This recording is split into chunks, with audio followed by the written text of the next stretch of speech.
They gave it a nickname that was also a warning: the Thud. Not for its thunderclap takeoff or the bone-rattling roar of its J-75 engine at full afterburner, for the sound it made when it hit the ground.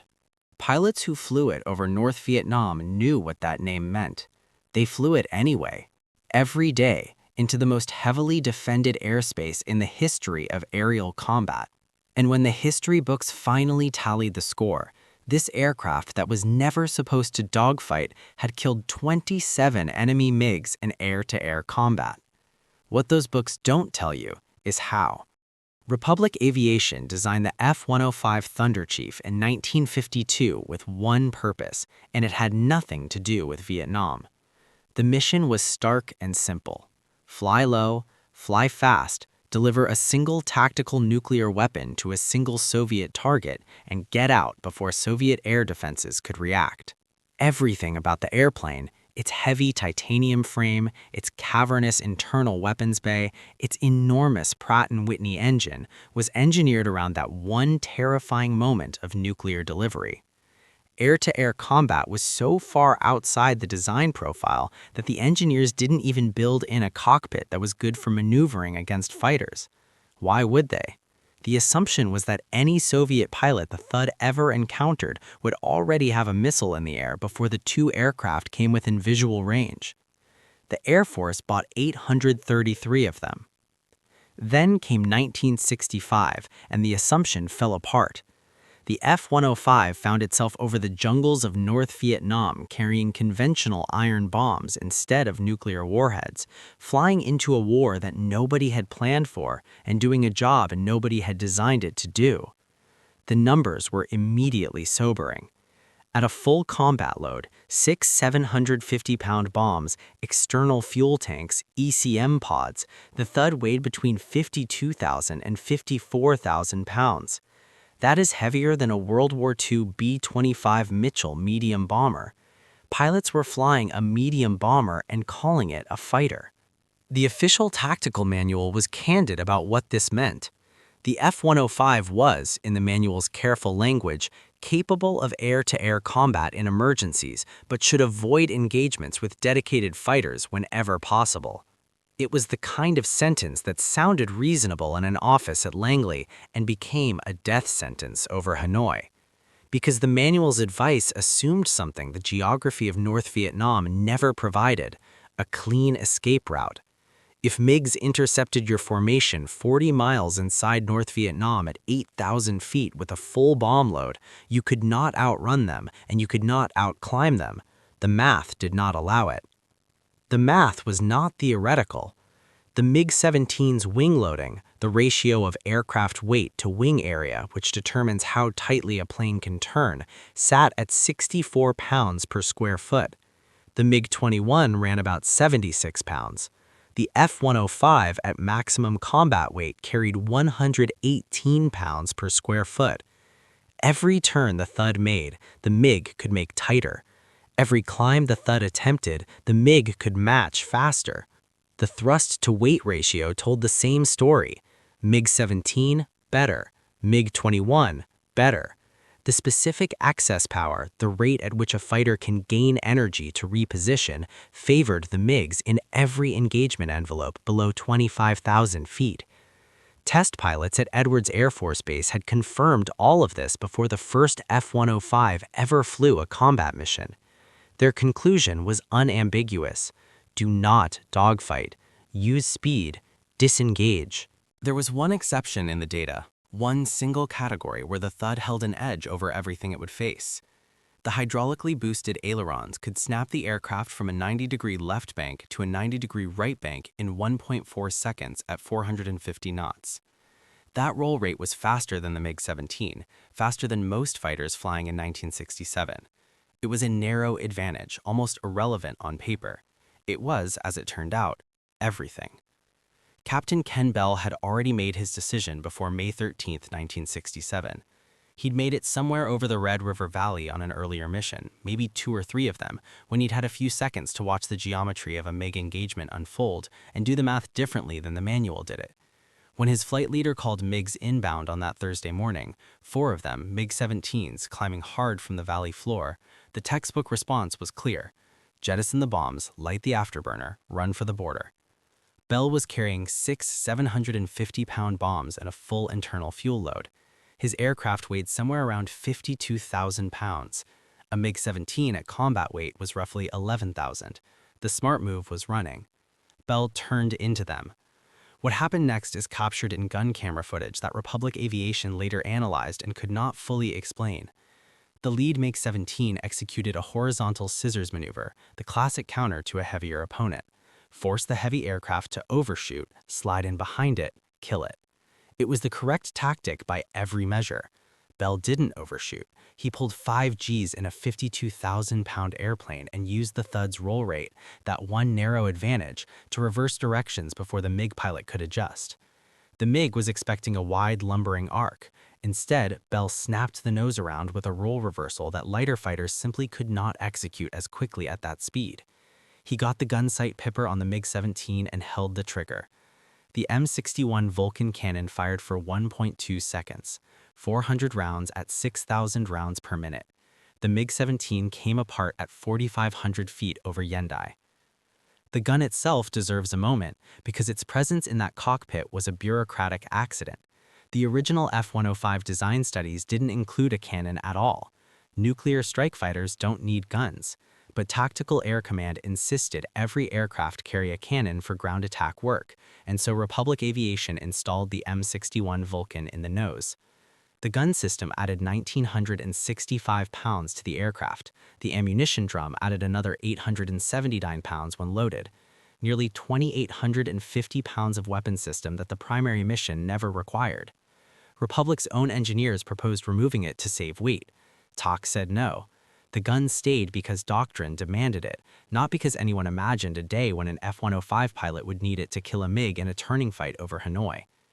Bell fired once, got 1 kill, used 400 of his 1,028 available rounds. Then he climbed back to 15,000 feet, rejoined his formation, and continued to the target. The flight dropped their bombs 14 minutes later. Bell landed at Korat Royal Thai Air Force Base with 800 pounds of fuel remaining, nearly dry, because the turn fight and the run to target had burned everything else. The engagement, from first visual contact to the MiG's impact with the ground, lasted 48 seconds. His squadron mates asked why he hadn't run. The answer is in the debriefing transcript, and it's worth reading slowly. Bell said that running would have given the MiGs a free shot at the rest of the flight. Turning into them forced the MiGs defensive. He didn't win that fight despite the Thud's limitations. He won it because he understood exactly what those limitations were, and he chose the one option that turned his airplane's single advantage into a weapon. Republic Aviation received the gun camera footage from the Air Force with a request for technical analysis. Their response, declassified in 1983, acknowledged the kill as valid, confirmed that the engagement parameters exceeded the F-105's designed air-to-air performance envelope, and offered no explanation for how Bell won. Their simulations said he shouldn't have. Their simulations were right about the physics. They were wrong about what the physics couldn't measure. Leo Thorsness checked his oxygen connection at 0715 hours on March 10, 1967, and stepped into a mission that would later earn him the Medal of Honor, though he wouldn't know that for years, because by the time the recommendation was approved, he was already in a North Vietnamese prison. His aircraft was an F-105F, the 2-seat Wild Weasel variant, even heavier than the single-seat models, carrying an electronic warfare officer named Harry Johnson in the back seat alongside radar warning receivers, jamming equipment, and anti-radiation missiles. Their job was SAM suppression, find the surface-to-air missile sites ringing Hanoi, mark them for the strike package, kill them if possible, and keep the electronic warfare umbrella open so the bombers could reach their targets. The Wild Weasel mission was acknowledged, even inside the Air Force, as the most dangerous job in the war. Their tactic was to deliberately activate enemy radar so they could trace the signal back to its source. They were bait. They knew they were bait. They flew anyway. The MiG-21s appeared at 10:18 hours, 4 of them. North Vietnamese ground controllers had recognized the logic of killing the SAM hunters first, eliminate the Wild Weasels, and the entire strike package lost its electronic protection. Thorsness was their primary target. Johnson was simultaneously tracking radar emissions from 3 active SA-2 missile sites, MiGs at altitude, SAMs below, no clear direction except forward. The first MiG-21 came from Thorsness's 7 o'clock high. He broke left, took 5.5 Gs, felt the airframe shudder around him in a way that told a pilot exactly how close he was to the structural limits of 54,000 pounds of metal at high speed. The MiG overshot. Thorsness reversed right, that roll rate again, the one number where the Thud held the edge, got the pipper on the MiG as it tried to extend away and fired. 200 rounds from the M61 into the MiG-21's tail section, the enemy pilot ejected at 9,000 feet. Johnson called 2 SA-2 launches. Thorsness broke hard, descended to 6,500 feet and defeated both missiles through violent maneuvering in an aircraft that, according to every performance chart in existence, should not have been capable of violent maneuvering. Johnson would later write in his debriefing statement, "Leo flew the airplane past its limits. I don't know how it stayed together." The engagement was not finished. 2 MiG-17s had jumped another F-105F during the chaos. Thorsness was 6 miles away, closure rate approximately 900 knots. He calculated 24 seconds. He got there in 22. The MiG-17s saw him coming and broke off their attack. He fired at the trailing MiG from 4,000 feet, missed, fired again, hit the wing root. The MiG went into a flat spin, no ejection. Total time elapsed from the first MiG appearance to the second kill, 4 minutes and 12 seconds. 2 MiG kills, 3 SAM defeats, 0 losses in his formation. The strike package continued to its target. Everyone came home. The mission report is 14 pages of dry technical language. It describes what happened in precise clinical terms. It does not capture what it felt like to be Harry Johnson in that back seat, unable to control the aircraft, watching the altimeter unwind during a missile break at 6,500 feet in a jet that weighed 54,000 pounds. By the time of the April 19th engagement, 16 Thuds inbound to a rail depot southwest of Hanoi against 24 MiGs, the largest fighter concentration the North Vietnamese had assembled for a single intercept up to that point. Something had changed in the calculus of the air war that the performance charts had never predicted. The Vietnamese People's Air Force, in a declassified operational summary from May 1967, described F-105 formations as heavy strike aircraft with unexpected defensive capability. The phrase unexpected defensive capability appears 6 times in that document. Someone was trying to explain losses that the doctrine said should not have been happening. A Soviet advisor memo from June 1967, found in a Taiwanese intelligence archive with Russian annotations alongside the original Vietnamese, was more direct. It recommended that attacking pilots must maintain energy advantage through vertical maneuvers because horizontal engagements result in unpredictable outcomes due to American pilot aggression and armament effectiveness. Unpredictable outcomes. In the careful language of military reporting, that phrase means we are losing fights we should be winning and we cannot explain why. The explanation was not in the performance charts. A Republic Aviation analysis from 1968, based on actual gun camera footage and mission reports, confirmed what every engineer already knew. The F-105 should lose turning engagements against MiG-17s at weights above 45,000 pounds, should lose energy fights against MiG-21s below 20,000 feet, and should avoid dogfights entirely. But buried in the same analysis was a finding that nobody had expected. In engagements where the F-105 pilot committed to the fight immediately, turned into the threat within 3 seconds of visual contact, the performance disadvantages mattered less than pilot aggression and the effectiveness of the M61. The gun gave Thud drivers a 4-second window, 4 seconds in which they could kill a MiG before the geometry collapsed against them. 4 seconds doesn't sound like much. It was enough. 27 times. 7 pilots accounted for 19 of those 27 confirmed kills. Ken Bell got 3. Leo Thorsness got 2 before ground fire shot him down in April 1967, and North Vietnam held him for 6 years. That concentration of results was not random. Specific men had solved a specific problem. how to win a fight in an airplane that was supposed to lose, and they had applied the solution repeatedly, successfully, in some of the most dangerous airspace the modern world had ever produced. The Air Force never wrote an official tactical manual for F-105 air-to-air combat. Acknowledging that the techniques worked meant acknowledging that doctrine was wrong. Strike aircraft don't dogfight. The institutional knowledge dissolved. Pilots finished their tours, moved to other aircraft, retired. The after-action reports described outcomes, but not decisions. Nobody systematically asked Bell or Thorsness or the others to explain what was happening in their minds during those 3 seconds, the 3 seconds that separated a pilot who turned into the threat from a pilot who ran from it. Jack Britton flew 102 missions over North Vietnam between 1966 and 1967. One confirmed MiG kill, one probable that was never officially recognized. After the war, he wrote 2 books about Thud operations, both long out of print. In 2004, someone tracked him down and sent him questions about the air-to-air engagements. He responded with 4 handwritten pages. His description of what it felt like to fly the lead sled is worth every word. He wrote that the Thud was never going to win a beauty contest or a turning contest. You sat in the cockpit knowing you were heavier than the other guy and slower in the turns. That knowledge, he said, concentrated the mind wonderfully. The only real advantage they had was that they flew the Thud every day. They knew exactly how much they could pull before the wings came off. They knew the roll rate by heart. They knew how the aircraft felt at 5 Gs versus 6.5 when you were pushing it past safe limits because the alternative was getting shot over North Vietnam. When the MiGs showed up, you had maybe 2 seconds.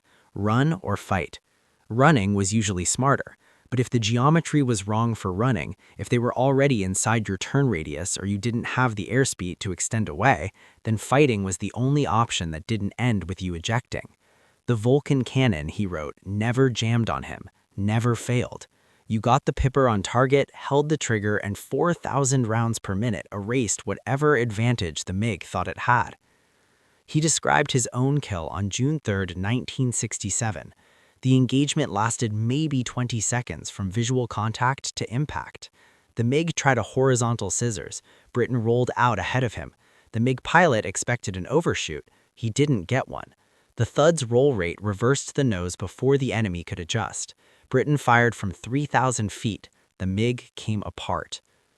Afterward, people asked him how he'd won that fight in an airplane that was supposed to lose. His answer was the closest thing to a tactical manual those 27 kills ever produced. He said he won because he'd made the decision to win 3 seconds after he first saw the MiG. He flew the aircraft like it could win instead of like it was supposed to lose. The performance charts, he wrote, don't account for that. The charts assume both pilots are flying conservatively within design limits. Nobody over North Vietnam flew conservatively.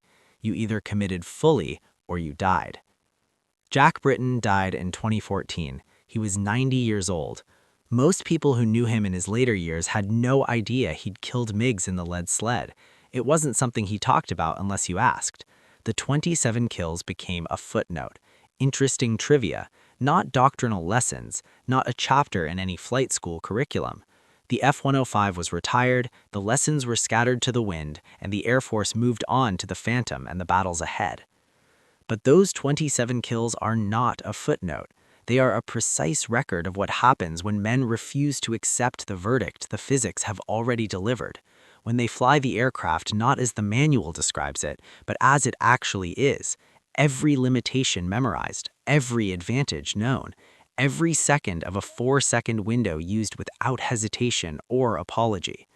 The Thud was a nuclear strike fighter that became a conventional bomber, that became, in the hands of a specific kind of pilot, something the engineers never designed and the doctrine never anticipated, a weapon that won by deciding it could.